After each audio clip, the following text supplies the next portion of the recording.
the Locked On Podcast Network, your team every day. You are Locked On Cowboys, your daily Dallas Cowboys podcast. Part of the Locked On Podcast Network, your team every day. Locked On Cowboys. Locked On Cowboys. Welcome back to the Locked On Cowboys podcast, part of the Locked On Podcast Network. Thank you for tuning in. I am your host, Marcus Mosher. You can follow me on Twitter at Marcus_Mosher. And joining me today, as always, is Landon McCool. You can follow him on Twitter at McCoolBCB. You can also listen to him on the Best Coast Boys podcast. Landon, what's going on, sir? Not much, man. We're getting a schedule release today, a little bit later, obviously after we recorded this podcast, but we'll talk about that tomorrow. But it's still exciting, you know. It's still fun for us to get the schedule and then count up all our wins and losses, because they're certainly going to be accurate at this point of time, well before the training camp and OTAs. Yeah, so we're actually going to do a full scheduled show on Thursday. We'll talk about all the games that we're most excited to see, the ones that we're going to be circling. Once it becomes official, we'll do that. Yep. But we do we do know a game that is official, Landon, and that's the Cowboys playing Tampa Bay in Week 1.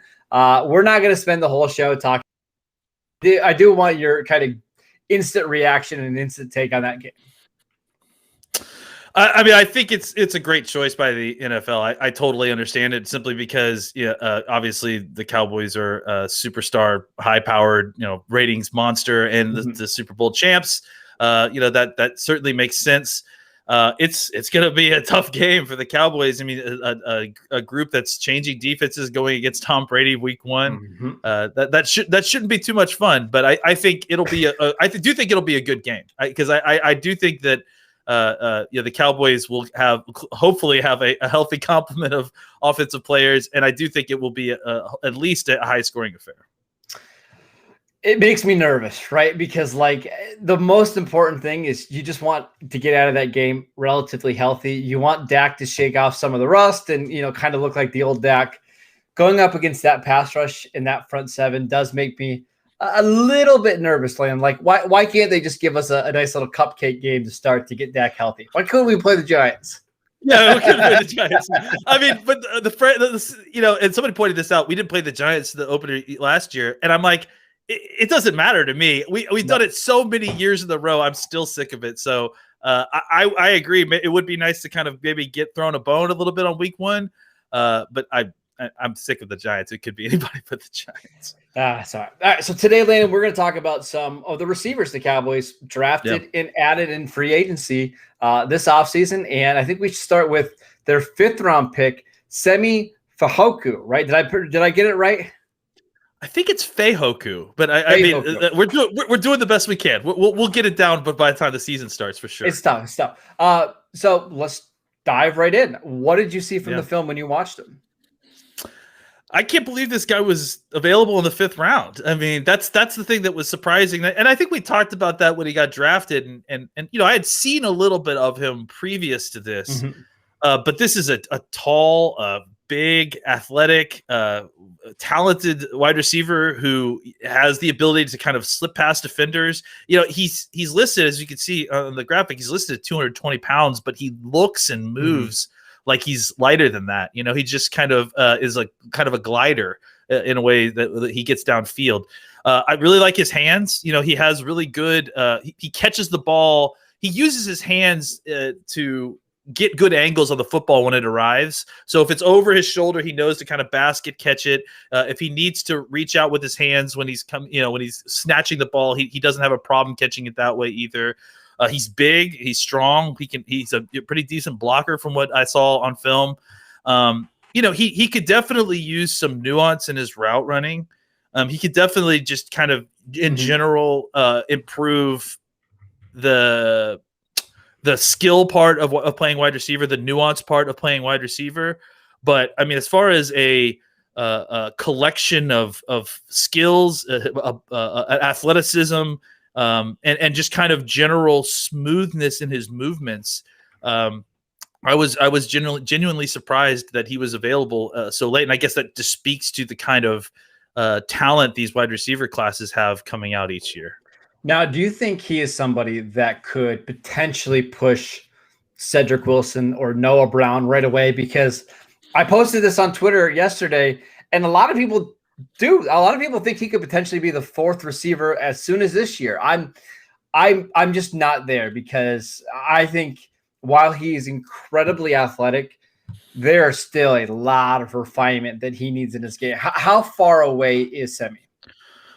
I think I don't know that I'm ready to push Cedric Wilson off the roster for Simi yet. I think, and that's more about how I think Cedric has come on these last few years, frankly. I mean, I think last year we're forgetting how well he performed when he needed to step in and take plays. I mean, he was making plays when they were getting the ball in his hands, almost to the point, not quite to the point where you're thinking about taking those top three guys off the field, but you certainly weren't feeling anxious about playing Cedric Wilson. And I think he has special teams value as well. So I think even though I'm excited about Simi, I don't know that I'm ready to quite give him the pushing Cedric Wilson off the roster or down the roster move yet. I think really this is going to come down to Noah Brown's spot, right? And frankly, that spot is more about being able to play special teams. I think last year you had Cedric and Noah Brown, and both of those guys were giving you good special team snaps. And I also think that you felt comfortable playing both of those guys if you needed to give them snaps, and actually even giving them the ball, because I think that they will make plays in the ball.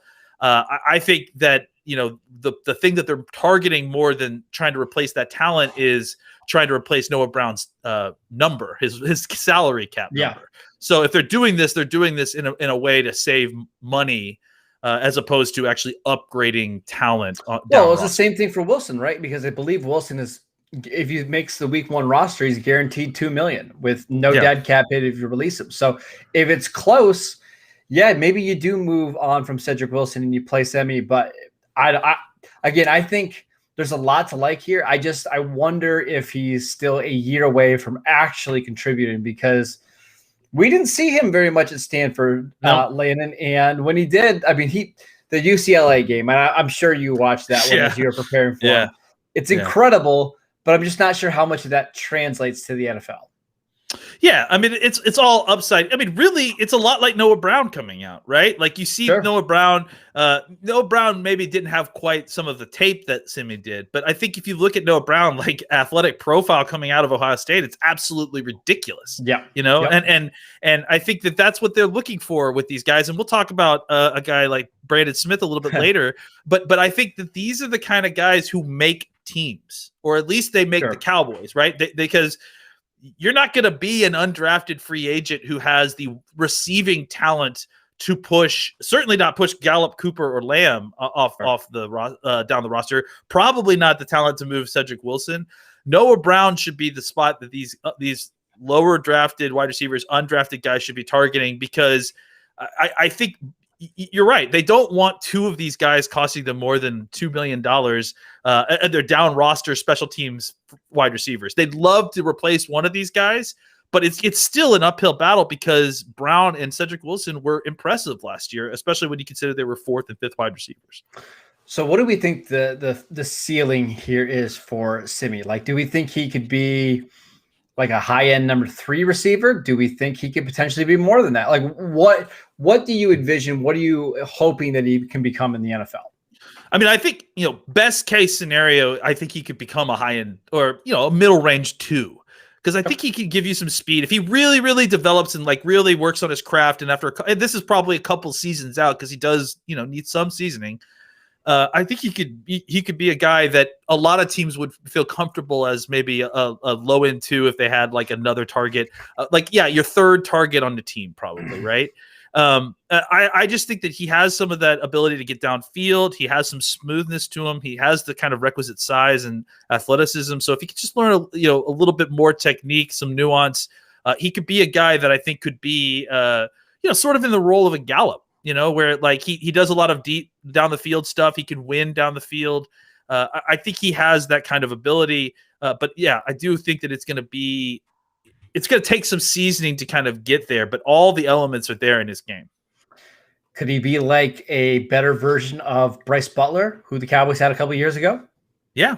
I think so. I mean, that's similar body types too, right? Like that's what I'm thinking, right? These big, strong guys that have speed, kind of more build up speed, but can make plays down the field. Yeah. I think that's what you're hoping for, right? Is somebody who can play on the outside that can make those big plays. Don't think that's all that possible. The thing I do like about Simi is I think he does have he's somewhat natural of a receiver. You can just tell that he's rough, right? He needs seasoning. He needs work. And I think he did land in a great situation because he's not going to be forced to play right away. The Cowboys might be able to stash him for a year. And let's see what it looks like in 2022 when maybe Michael Gallup's gone, maybe Cedric Wilson's gone, and maybe Noah Brown's gone. So I do think he landed in a pretty good situation. I would just say real quick, the last thing I would just say is that really what he needs to work on the most is his releases. Because I just think that if he's going to be kind of this deep threat guy early on in his career, as he's trying to earn more playing time, he didn't face a ton of press coverage in college because wide receivers don't face a bunch of press coverage in college. So he definitely needs to work on that. You talked about him being a build-up speed guy. That certainly is true. But if you're going to be that, you got to get off the line quick. You got to find a way to get off the press with your hands fast. And then that will certainly give you the opportunity to get a free release up the field. All right, let's take one quick break so I can tell you guys about Nugenix. Nugenix is the #1 selling free testosterone booster, and GNC is offering a complimentary bottle to all football fans in America.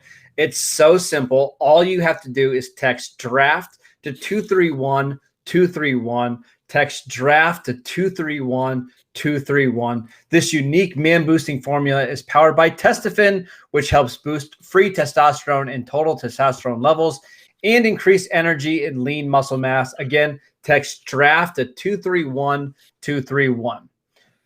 All right, Landon, let's talk about another receiver, one that I think you and I are both going to like a little bit, and that's Brandon Smith, an undrafted free agent out of Iowa. Now, the stats weren't fantastic. Last year, 23 catches for 231 yards and 2 touchdowns.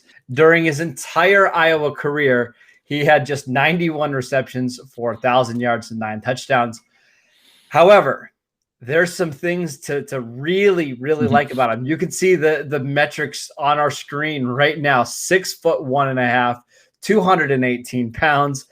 He did not run well. By far the biggest drawback here, but incredibly explosive. What did you see when you watched the tape? I saw our next Noah Brown. I mean, he's the guy that he doesn't. I mean, Noah Brown ran a 4.4 or sub 4.5, if I remember correctly, at 220. So I would say he's not as fast, but he looks like a linebacker playing wide receiver. He's 6'1", 220.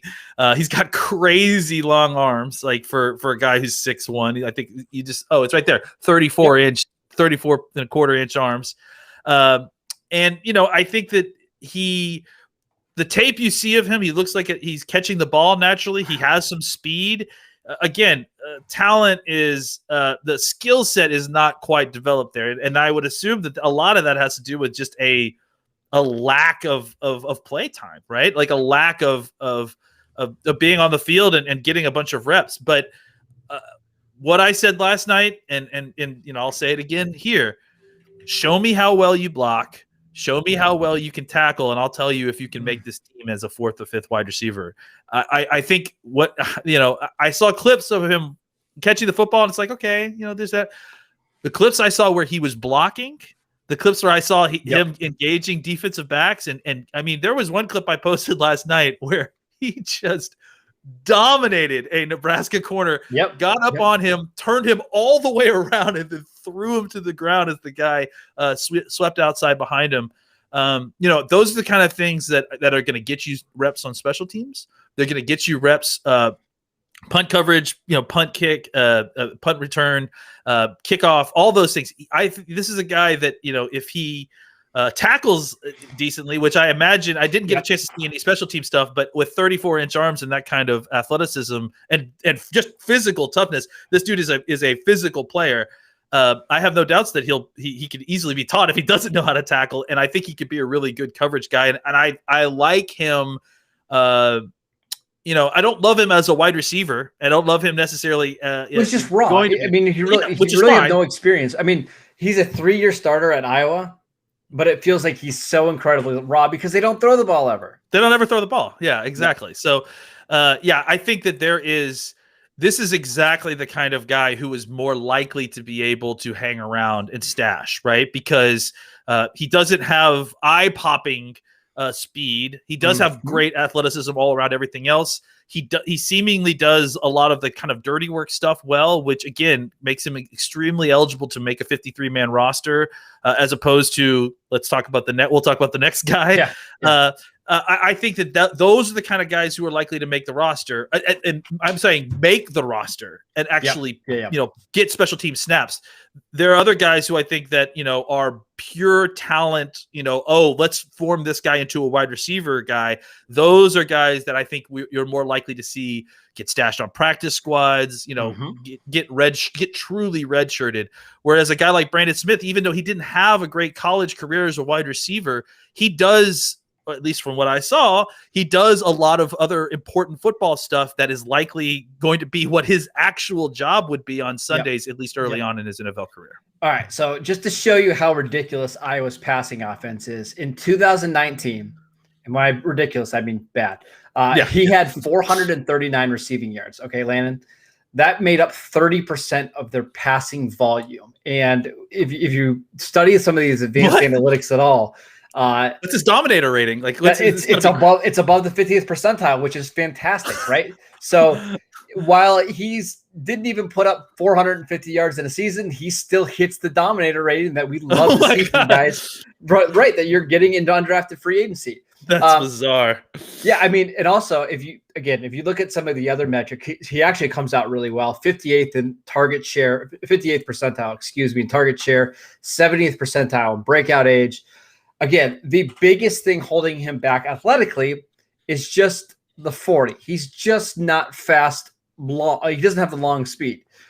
However, man, the broad jump and vertical are so good that it almost makes me wonder if there was just a lack of training there, right? Yeah. Because you don't have nearly a 40-inch vertical and a 10-10 broad jump and run that slow. Like it's pretty weird. And how do you run a 4.64 after you run a 1.510?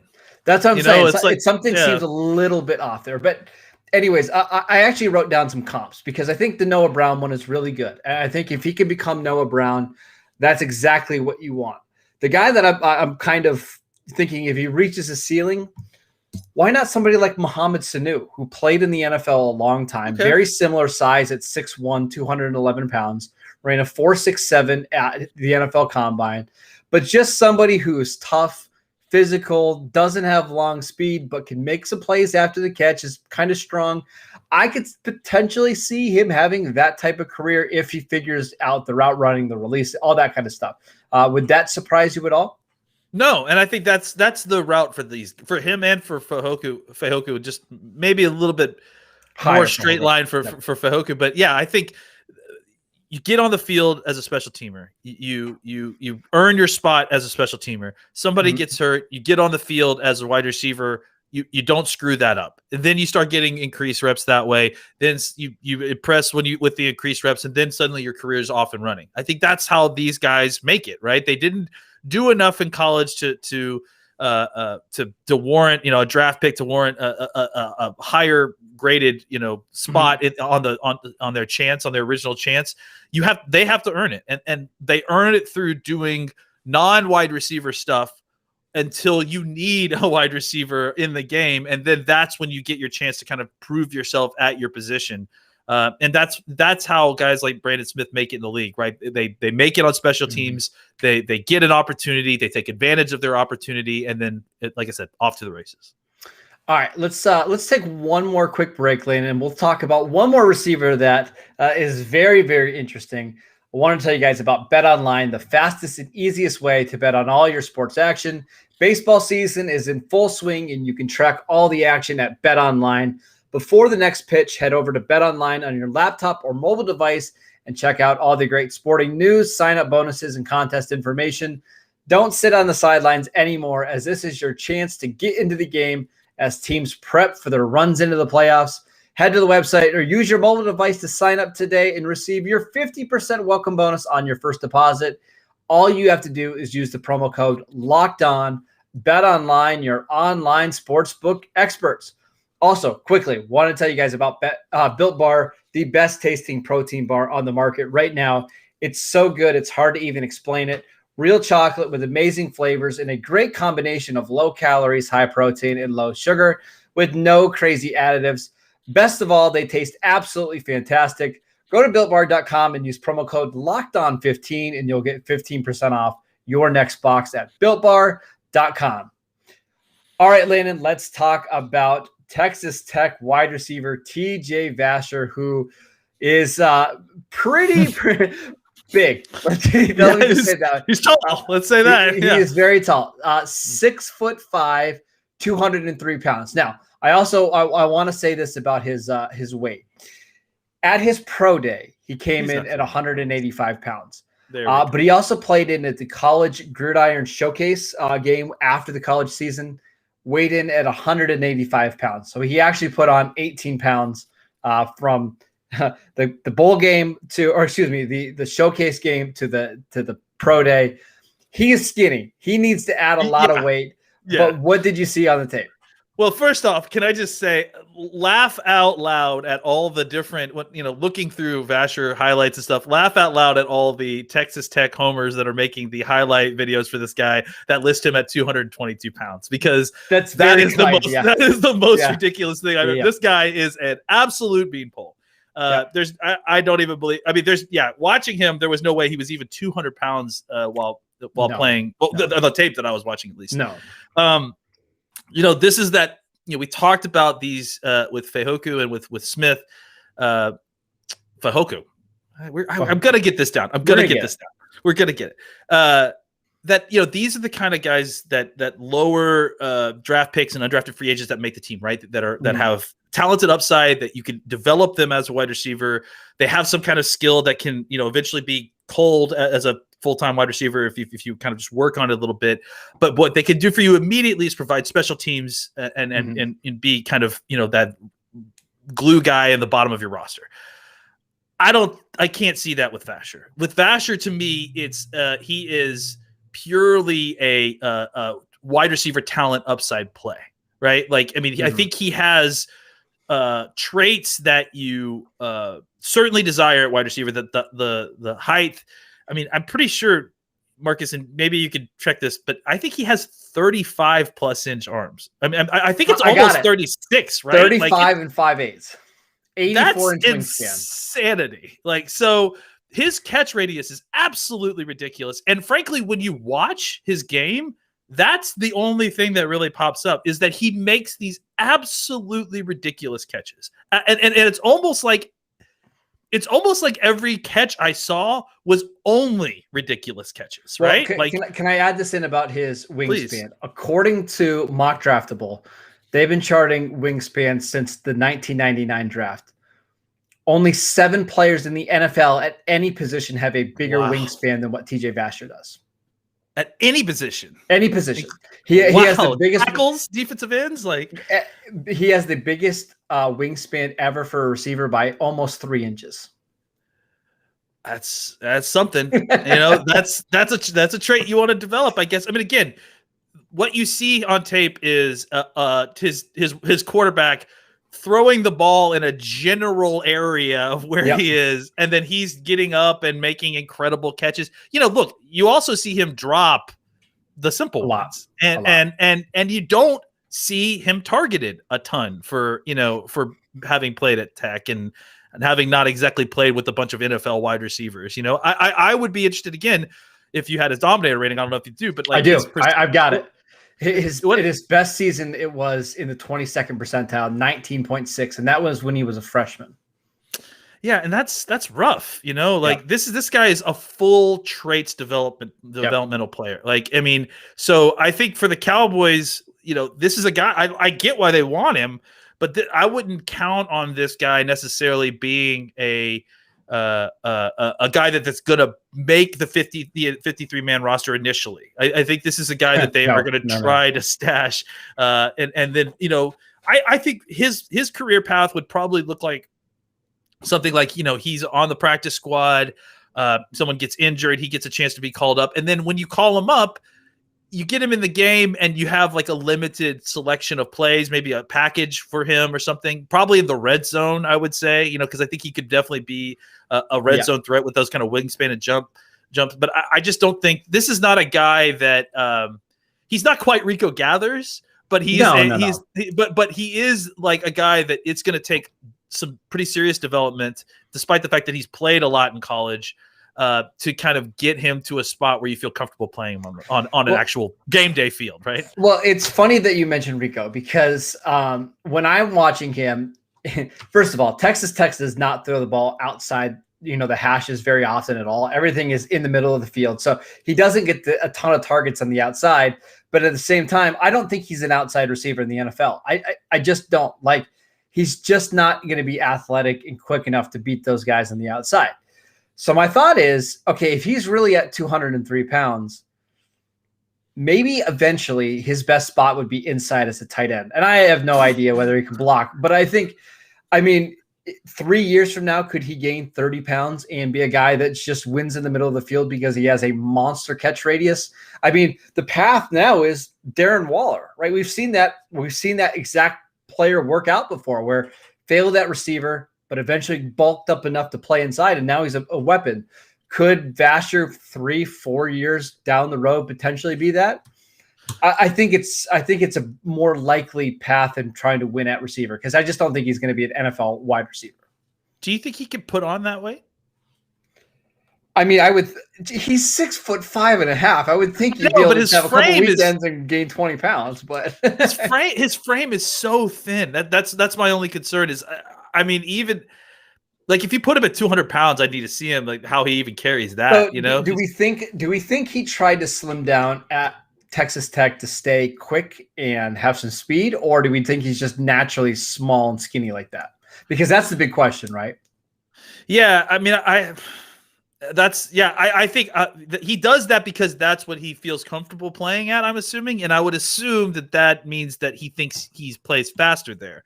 But, like you can gain weight and retain speed if you go through speed training and if you build the muscle properly. Yeah. And Tech's gym and athletic services probably aren't quite what the Cowboys are. Probably not. No. It's interesting. I think you clearly have a role on what you want to do with the player. Like, as far as what type of how you want to play him and what skills you want to avail of his. I think the question is, how do you deploy that talent and how do you get him to a point where he can actually use that talent on the field in an NFL game?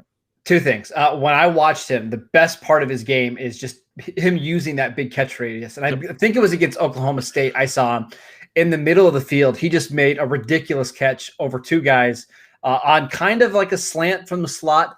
That's where I want him to be at in the NFL.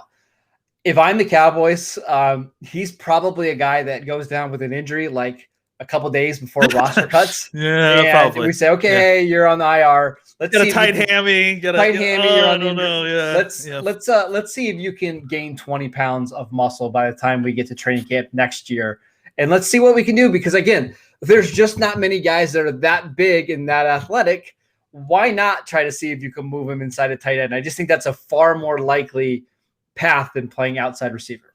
And if he's going to play wide receiver outside, it's going to be like not Brandon Marshall, because Brandon Marshall was much more of an athlete, but that kind of just supersized old. He needs to be Jeffrey. Yeah. Like he needs to be. He needs to play that kind of game, because that's what his skill lies at. And if he's going to do that, you're right. Even if he doesn't play tight end, he needs to put on 20 pounds at least, sure, just so he doesn't get killed by linebackers when he tries to, run slants on cover 3.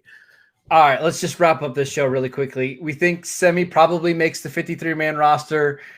Brandon Smith, probably a practice squad guy, and Vasher, borderline practice squad. Yeah, I think that's probably it. I wouldn't be surprised if they didn't keep all of these guys. Like if Smith makes a practice squad, that Vasher does it, but maybe it's with the expanded rules. Maybe they do. It's just because the Cowboys have a ton of wide receivers, right? Well, you know what's also hard, and I was thinking about this yesterday, Landon. The Cowboys signed like 2 really big free agent wide receivers last year after the draft, and Aaron Parker and Stephen Guidry. We never got to see either of those guys because there was no preseason last year. So we have no idea what Aaron Parker looks like now after a year of being in the system and being on the practice squad all year. I have no idea. So I think the battle between like Parker and Smith, maybe for the 6th or 7th receiver spot, could be very interesting.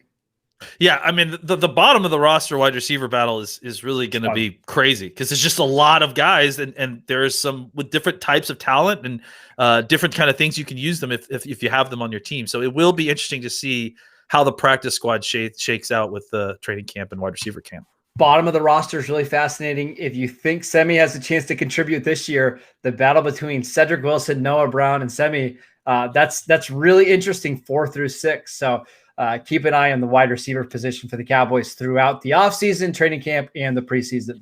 That is it for today's show. Thank you guys for tuning in. As always, you can download and subscribe to the podcast on Apple Podcasts, Spotify, Audacity, or wherever you get your podcasts. We'll be back tomorrow to do schedule release stuff. We'll talk about all of our favorite games that we're looking forward to. Follow Landon at McCool BCB. I'm at Marcus _Mosher.